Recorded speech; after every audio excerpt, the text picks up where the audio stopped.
नमस्कार, मैं अस्मा खान, प्रवक्ता सूरज प्रसाद राजकीय बालिका इंटर कॉलेज झांसी से आपका इतिहास की कक्षा में बच्चों स्वागत करती हूँ। आज हम पढ़ने जा रहे हैं अपने 7वें अध्याय का दूसरा भाग। तो 7वां अध्याय क्या था हमारा? बदलती हुई सांस्कृतिक परंपराएं। इसका दूसरा भाग हम पढ़ेंगे।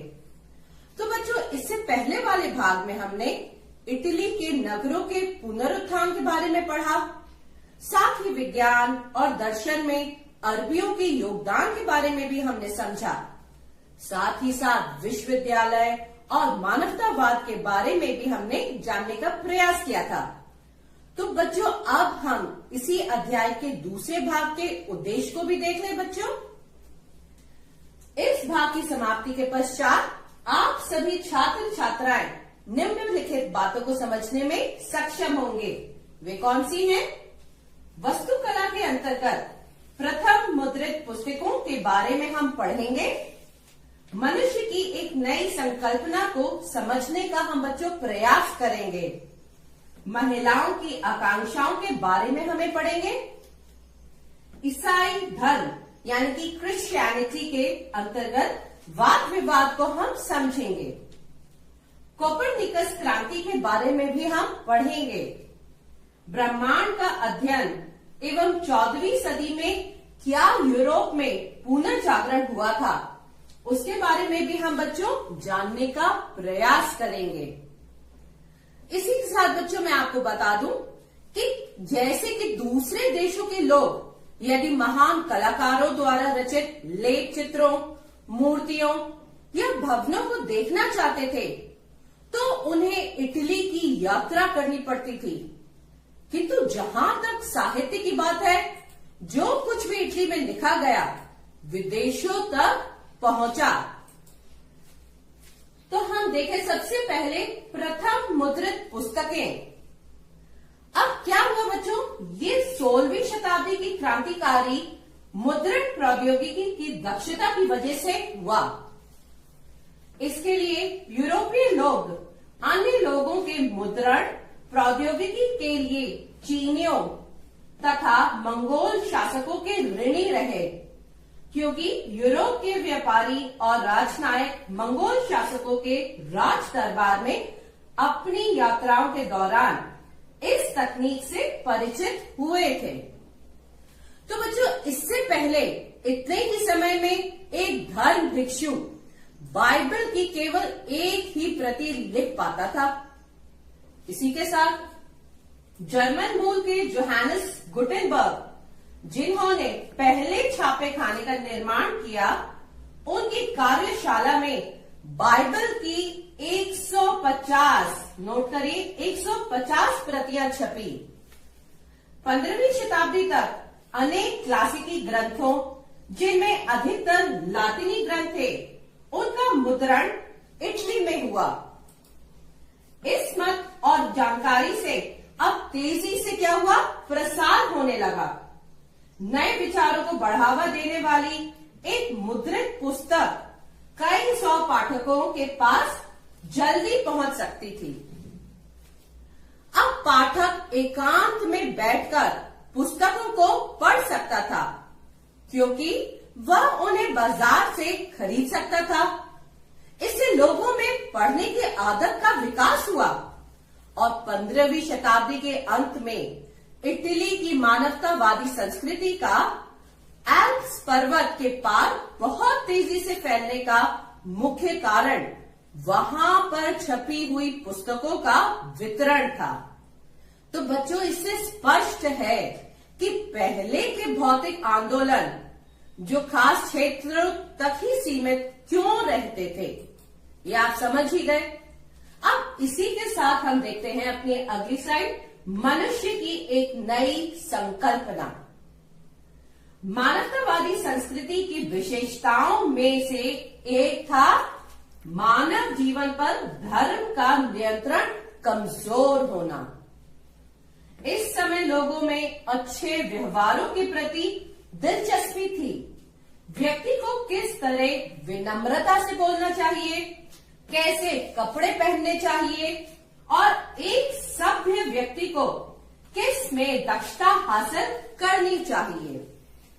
तो बच्चों, ये आदर्श इस विश्वास के साथ घनिष्ठ रूप से जुड़ा था कि मनुष्य का स्वभाव बहुमुखी है, जो कि 3 भिन्न भिन्न वर्गों, जिसमें सामंती समाज विश्वास करता था, उनके विरुद्ध गया। इसी के साथ मानवतावाद का मतलब ये भी था कि व्यक्ति विशेष सत्ता और दौलत की होड़ को छोड़कर अन्य कई माध्यमों से अपने जीवन को रूप दे सकता था। साथ ही बच्चों, बता दूं मैं आपको कि व्यापारी परिवारों में महिलाओं की स्थिति कुछ भिन्न थी। अब भिन्न किस प्रकार से? जो दुकानदारों की स्त्रियां दुकानों को चलाने में प्रायः उनकी सहायता करती थी, व्यापारी और साहूकार परिवारों की पत्नियां परिवार के कारोबार को उस स्थिति में संभालती थी जब उनके पति लंबे समय के लिए दूर दराज के स्थानों को व्यापार के लिए जाते थे। अभिजात संपन्न परिवारों के विपरीत व्यापारी परिवारों में यदि व्यापारी की कम आयु में मृत्यु हो जाती थी तो उसकी पत्नी ही सार्वजनिक जीवन में बड़ी भूमिका निभाने के लिए बाध्य होती थी। अब व्यक्तित्व और नागरिकता के विचारों से महिलाओं को दूर रखा गया। सार्वजनिक जीवन में अभिजात व संपन्न परिवार के मनुष्य का प्रभुत्व था। वेनिस निवासी कसांद्रा फदेले, जो कि उनका टाइम पीरियड बच्चों नोट कर लीजिए, 1465 से 1558 के बीच में था। उन्होंने लिखा, अब क्या लिखा? उन्होंने ये लिखा कि यद्यपि महिलाओं को शिक्षा न तो पुरस्कार देती है और न किसी सम्मान का आश्वासन, तथापि प्रत्येक महिला को सभी प्रकार की शिक्षा को प्राप्त करने की इच्छा रखनी चाहिए और उसे ग्रहण भी करना चाहिए। इसी के साथ उस समय लोग अपने लड़कों को ही शिक्षा देते थे। विवाह में प्राप्त महिलाओं के दहेज को वे अपने पारिवारिक कारोबार में लगाते थे। महिलाओं को ये अधिकार नहीं था कि वह अपने पति को कारोबार चलाने के बारे में कोई भी राय दे सके। अब उन्होंने अपने पति की अनुपस्थिति में अपने राज्य पर शासन किया। अब कैसे? यद्यपि मटुआ एक छोटा राज्य था, तथापि उसका राज दरबार अपनी भौतिक प्रतिभा के लिए प्रसिद्ध था। महिलाओं की रचनाओं में से उनके इस अंतरण विश्वास का पता चलता है कि उन्हें पुरुष प्रधान समाज में अपनी पहचान बनाने के लिए अधिक आर्थिक स्वायत्तता, संपत्ति और शिक्षा मिलनी चाहिए। इसी के साथ बच्चों, हम देखें, प्राय कारोबारी मैत्री को सुदृढ़ करने के लिए 2 परिवारों में आपस में विवाह संबंध होते थे। ये समझे आप, विवाह संबंध किस प्रकार से? यदि प्राप्त दहेज का प्रबंध नहीं हो पाता था तो शादीशुदा लड़कियों को ईसाई मठों में भिक्षुणी का जीवन बिताने के लिए भेज दिया जाता था। आमतौर पर सार्वजनिक जीवन में महिलाओं की भागीदारी बहुत ही सीमित हो गई थी। तो बच्चों, इसी क्रम में हम आगे बढ़ते हुए देखें कि उस काल की कुछ महिलाएं बौद्धिक रूप से बहुत रचनात्मक थीं और मानवतावादी शिक्षा की भूमिका के बारे में संवेदनशील थीं। वे वेनिस की अनेक लेखिकाओं में से एक थीं, जिन्होंने गणतंत्र की आलोचना स्वतंत्रता की एक बहुत सीमित परिभाषा निर्धारित करने के लिए की, जो महिलाओं की अपेक्षा पुरुषों की इच्छा का ज्यादा समर्थन करती थी। इस काल की एक अन्य प्रतिभाशाली महिला मटुआ की मार्चिसा इसाबेला दी एस्ते थी। अभी जैसा कि बच्चों मैंने आपको बताया था मटुआ के बारे में कि यद्यपि मटुआ एक छोटा राज्य था, तथापि उसका राज दरबार अपनी बौद्धिक प्रतिभा के लिए प्रसिद्ध था। महिलाओं की रचनाओं में से उनके इस अंतरण विश्वास का पता चलता है कि उन्हें पुरुष प्रधान समाज में अपनी पहचान बनाने के लिए अधिक आर्थिक स्वायत्तता, संपत्ति और शिक्षा मिलनी चाहिए। तो बच्चों अब हम इसी में आगे देखें। ईसाई धर्म के अंतर्गत वाद विवाद, ये मैंने आपको बताया था कि ये हमें आगे पढ़ना है। व्यापार और सरकार, सैनिक विजय और कूटनीतिक संपर्कों के कारण इटली के नगरों और राज दरबारों के दूर दूर के देशों से संपर्क स्थापित हुए। इन नई सांस्कृतिक, शिक्षित और समृद्धिशाली लोगों द्वारा प्रशंसा ही नहीं वरन उसको अपनाया भी किया। परंतु इन नए विचारों में कुछ ही आम आदमी तक पहुंच सके, क्योंकि वे साक्षर ही नहीं थे। बच्चों 15वीं और आरंभिक 16वीं शताब्दी में उत्तरी यूरोप के विश्वविद्यालयों के अनेक विद्वान मानवतावादी विचारों की ओर आकर्षित हुए। अब उन्होंने क्या किया? अपने इतालवी सहकर्मियों की तरह उन्होंने भी यूनान और रोम के क्लासिक ग्रंथों और ईसाई धर्म ग्रंथों के अध्ययन पर अधिक ध्यान दिया। इटली के विपरीत, जहां पेशेवर विद्वान मानवतावादी आंदोलन पर हावी रहे, उत्तरी यूरोप में मानवतावादी में ईसाई चर्च के अनेक सदस्यों को आकर्षित किया गया और साथ ही उन्होंने ईसाइयों को अपने पुराने धर्म ग्रंथों में बताए गए तरीकों से धर्म का पालन करने का आह्वान भी किया। साथ ही उन्होंने अनावश्यक कर्म कांडों को त्यागने की बात की और उनकी ये कहकर निंदा भी की उन्होंने कि ये एक सरल धर्म है, में बाद में जोड़ा गया। इसी के साथ बच्चों आगे देखें। मानव के बारे में उनका दृष्टिकोण बिल्कुल नया था, नवीन विचारधारा थी ना बच्चों ये, क्योंकि वह उसे एक मुक्त विवेकपूर्ण कर्ता समझते थे। बाद के दार्शनिक बार बार इसी बात को दोहराते रहे। वे एक दूरवर्ती ईश्वर में विश्वास रखते थे और ये मानते थे कि उसने मनुष्य को बनाया है। इसके पहले वाले भाग में हमने पढ़ा था कि ईश्वर की मनुष्य ही कैसी सबसे अच्छी कृति बनाई गई है, लेकिन उसे अपना जीवन मुक्त रूप से चलाने की पूरी आजादी भी दी गई। वे ये भी मानते थे कि मनुष्य को अपनी खुशी इसी विश्व में वर्तमान में ही ढूंढना है। ईसाई मानवतावादियों का ये मानना था कि चर्च एक लालची और साधारण लोगों से बात बात पर लूट खसोट करने वाली संस्था बन गई। अब यूरोप के लगभग प्रत्येक भाग में किसानों ने चर्च द्वारा लगाए गए इस प्रकार के अनेक करों का विरोध करना शुरू किया।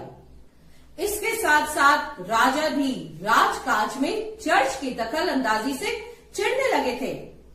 जब मानवतावादियों ने उन्हें ये सूचित किया कि न्याय और वित्तीय शक्तियों पर पादरियों का दावा कॉन्स्टेंटाइन के अनुदान नामक एक दस्तावेज में उत्पन्न होता है, जो कि प्रथम ईसाई रोमन सम्राट कॉन्स्टेंटाइन द्वारा संभवतः जारी किया गया था। तो बच्चों उन राजाओं को खुशी हुई क्योंकि मानवतावादी विद्वान ये दर्शाने में सफल हो गए कि कॉन्स्टेंटाइन का वह दस्तावेज असली नहीं बल्कि परवर्ती काल जालसाजी से बनाया गया था। इसी के साथ बच्चों अब हम अपनी अगली स्लाइड देखते हैं। इसी स्लाइड में हम आगे देखते हैं कि एक जर्मन युवा भिक्षु मार्टिन लूथर ने कैथोलिक चर्च के विरुद्ध दलील पेश की।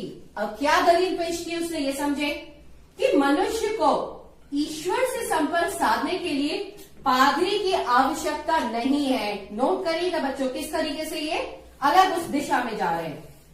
इस आंदोलन को प्रोटेस्टेंट सुधारवाद नाम दिया गया, जिसके कारण जर्मनी और स्विट्जरलैंड के चर्च ने पोप और कैथोलिक चर्च से अपने संबंध समाप्त कर दिए। अब उन्होंने क्या किया, अपने अनुयायियों को आदेश दिया कि वे ईश्वर में पूर्ण विश्वास रखें, क्योंकि केवल उनका विश्वास ही नहीं, एक सम्यक जीवन की ओर ले जा सकता है और उन्हें स्वर्ग में प्रवेश दिला सकता है। मार्टिन लूथर ने परिवर्तनवाद का समर्थन नहीं किया। उन्होंने आह्वान किया कि जर्मन शासक समकालीन किसान विद्रोह का दमन करें। अब अंततः यूरोप के अनेक क्षेत्रों की तरह फ्रांस भी कैथोलिक चर्च ने प्रोटेस्टेंट लोगों को अपनी पसंद के अनुसार उपासना करने की छूट दी। इंग्लैंड के शासकों ने पोप से अपने संबंध तोड़ दिए।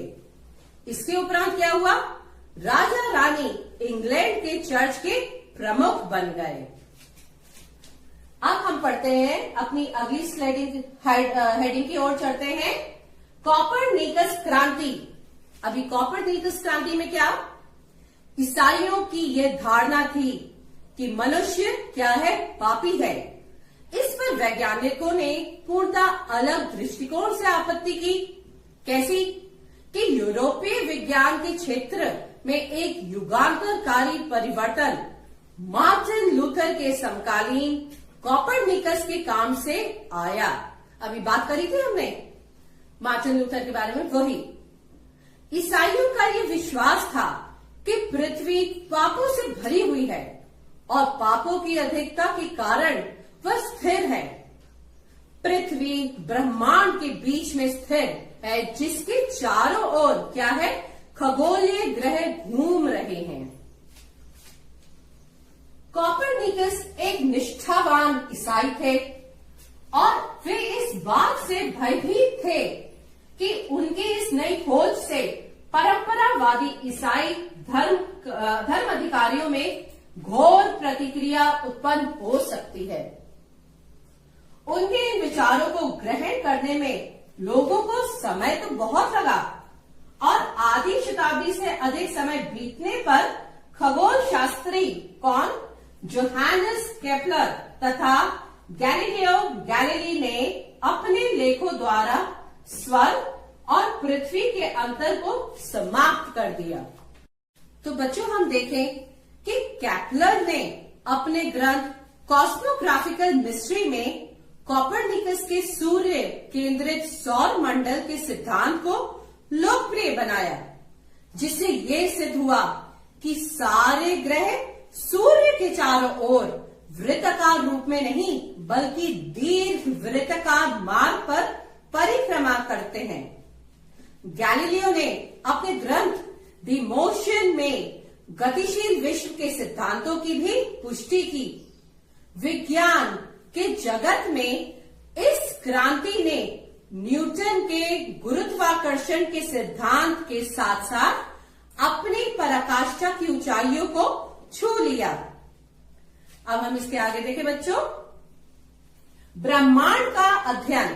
अब इसमें क्या कि गैलीलियो ने एक बार टिप्पणी की। क्या टिप्पणी? कि बाइबल जिस स्वर का मार्ग आलोकित करता है वह स्वर किस प्रकार चलता है उसके बारे में कुछ नहीं बताता। इन विचारकों ने हमें बताया कि ज्ञान विश्वास से हटकर अवलोकन एवं प्रयोगों पर आधारित है।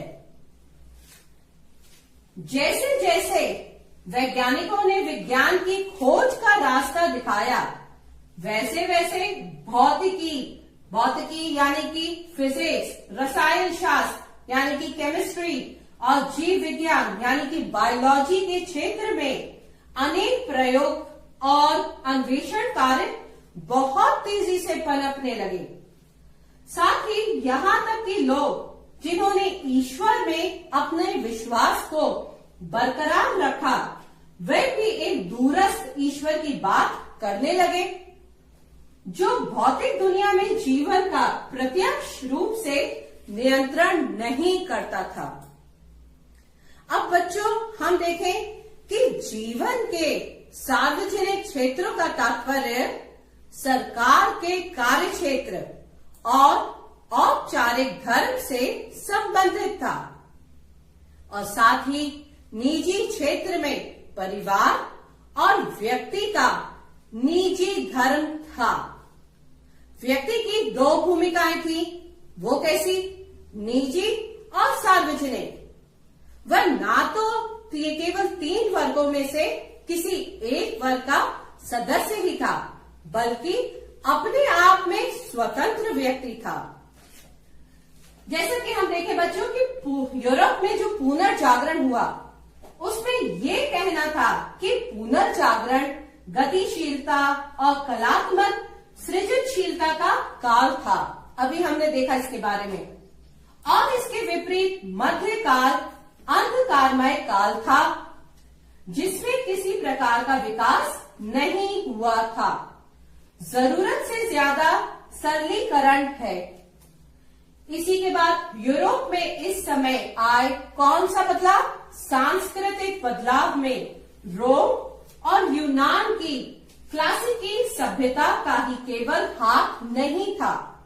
रोमन संस्कृति के पुरातात्विक और साहित्यिक पुनरुद्धार ने भी इस सभ्यता के प्रति बहुत अधिक प्रशंसा के भाव उभारे। इसी काल में जो महत्वपूर्ण परिवर्तन हुए, उनमें धीरे धीरे निजी और सार्वजनिक 2 अलग अलग क्षेत्र बन गए। जैसा कि अभी मैंने आपको बताया था कि व्यक्ति की 2 भूमिकाएं थी, निजी और सार्वजनिक, और वह ना केवल 3 वर्गों में से किसी एक वर्ग का सदस्य ही था, बल्कि वह अपने आप में क्या था? स्वतंत्र व्यक्ति था। तो बच्चों, इस भाग को हमने अच्छे से पढ़ लिया है और समझ भी लिया है। तो बच्चों, अब हम संक्षेप में देख लें कि हमने क्या पढ़ा और क्या जाना है। अध्याय के इस भाग में हमने प्रथम मुद्रित पुस्तकों के बारे में समझा, मनुष्य की नई संकल्पना के बारे में हमने जाना, महिलाओं की आकांक्षाओं के बारे में भी हमने समझने का प्रयास किया कि कैसे वो कारोबार में भी साथ देती थी। ईसाई धर्म के अंतर्गत हुए वाद विवाद को जाना, क्या वाद विवाद हुए और उससे कैसे आगे निकले। कोपरनिकस की क्रांति के बारे में भी हमने पढ़ा, और 4वीं शताब्दी में यूरोप में पुनर्जागरण के बारे में हमने डिटेल में पढ़ लिया और समझ लिया। तो बच्चों, जैसा कि मैं बोलती आई हूं कि हमें एक बार एग्जाम के पैटर्न को भी अच्छे से समझना है कि किस तरीके से बोर्ड में क्वेश्चंस आते हैं, उसके आंसर हमें कैसे लिखने हैं। तो उसका भी एक मैं एग्जाम्पल आपके सामने लेके आई हूं कि यदि बोर्ड में प्रश्न आए तो उसको किस डायरेक्शन में हमें आंसर लिखना है। प्रश्न है, 17वीं शताब्दी के यूरोपियों को विश्व किस प्रकार भिन्न लगा, उसका एक सुनिश्चित विवरण दीजिए। इस क्वेश्चन का किस तरीके का आंसर रहेगा, ये समझ लें। 17वीं शताब्दी में आए सांस्कृतिक परिवर्तन में रोमन और यूनानी शास्त्रीय सभ्यता का ही केवल योगदान नहीं था। पुनर्जागरण ने प्रत्येक तथ्य को तर्क की कसौटी पर कसने की जिस अवधारणा को उत्पन्न किया, उसके परिणाम स्वरूप विज्ञान के क्षेत्र में विशेष रूप से प्रगति हुई। इसके अतिरिक्त रोमन संस्कृति के पुरातात्विक और साहित्यिक पुनरुद्धार के द्वारा भी इस सभ्यता के प्रति बहुत अधिक प्रशंसा के भाव व्यक्त किए गए। मध्य युग का एक सिद्धांत था कि पृथ्वी विश्व की धुरी है। ये धारणा आलोचना का प्रतिपाद बन गई।